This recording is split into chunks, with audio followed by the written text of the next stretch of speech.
semana nós escolhemos aqui um tema e ao longo desta semana nós fazemos os protocolos, os requerimentos, conversamos com os secretários, com as lideranças da nossa região, com as entidades.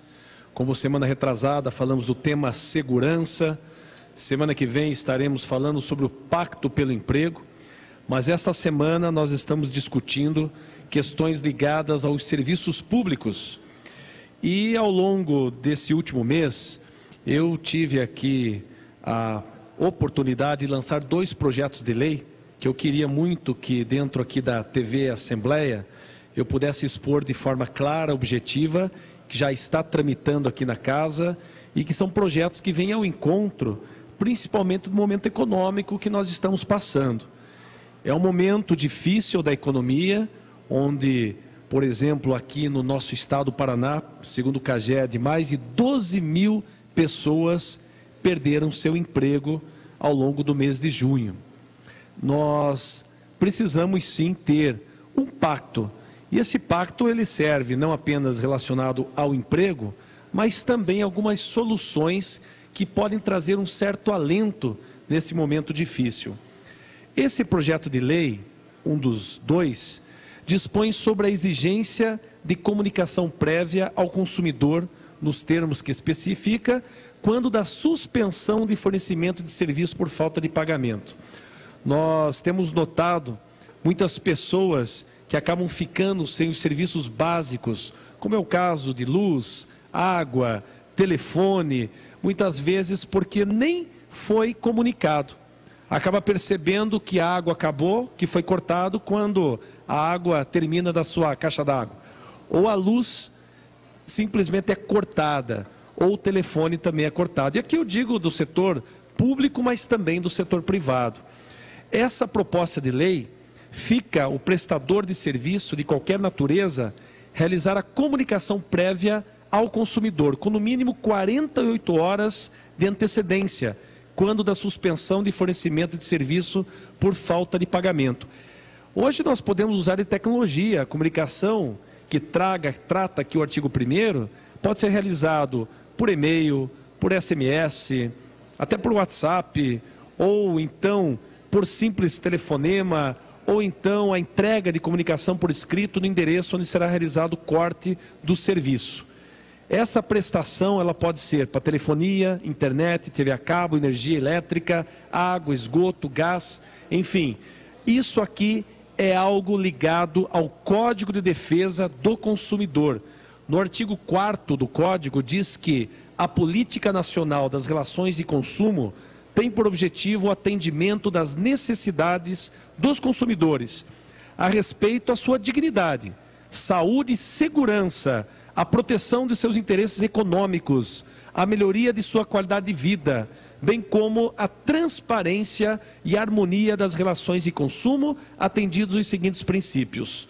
Portanto, tem um exemplo interessante que acontece aqui no Paraná, que é o caso da Copel, senhor presidente. A Copel, por exemplo, ela ao constatar uma fatura em aberto, ela realiza um corte de alerta, ele desliga a chave geral, a chave externa, e deixa junto com a orientação de como efetuar o religamento, motivo, data e como proceder à regularização do débito pendente.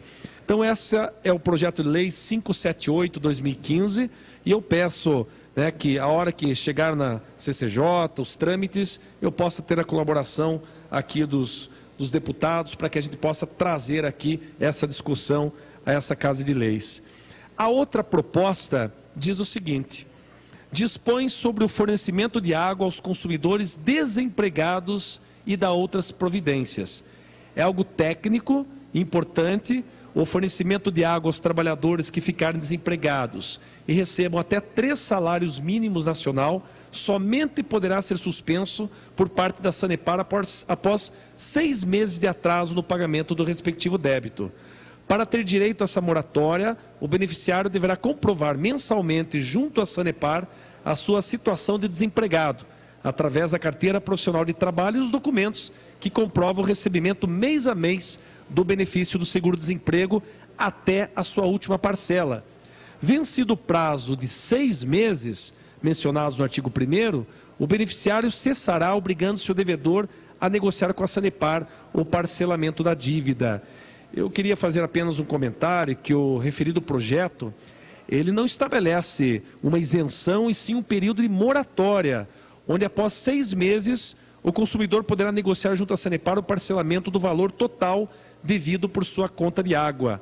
A preposição assim prevê, pois na verdade o trabalhador não quer assistencialismo, mas sim dignidade e emprego para arcar com suas contas e responsabilidade, dando apenas um prazo para que o trabalhador de forma digna pode ter um momento aí para poder organizar financeiramente.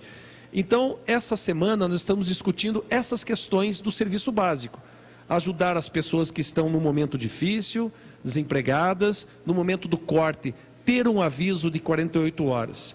E aproveitando que nós estamos aqui falando de serviços básicos, eu queria fazer aqui um pronunciamento sobre um posicionamento, uma bandeira que a Associação Comercial de Ponta Grossa está levantando em suas audiências públicas, e eu, como deputado da região, também gostaria de me somar a essa bandeira.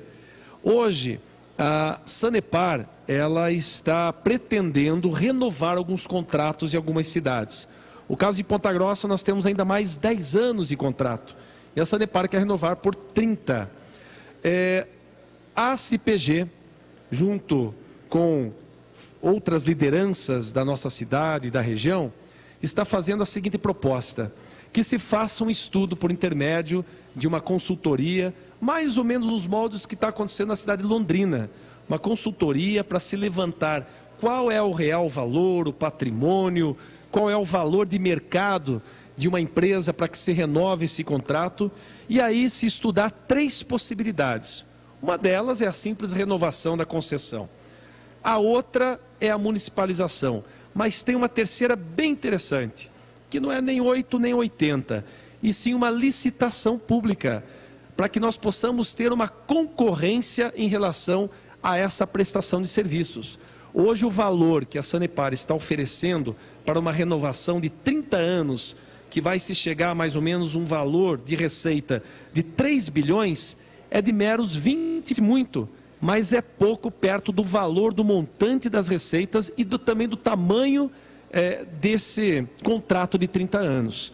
Então, nós lá, Associação Comercial, Conselho de Entidades, eu como deputado, me somo a esse esforço de pedir aí ao órgão público, ao executivo do município, que contrate uma assessoria para fazer todo um levantamento, sem muita pressa, e com esse levantamento, junto com a sociedade civil organizada, analisar e chegar a uma conclusão.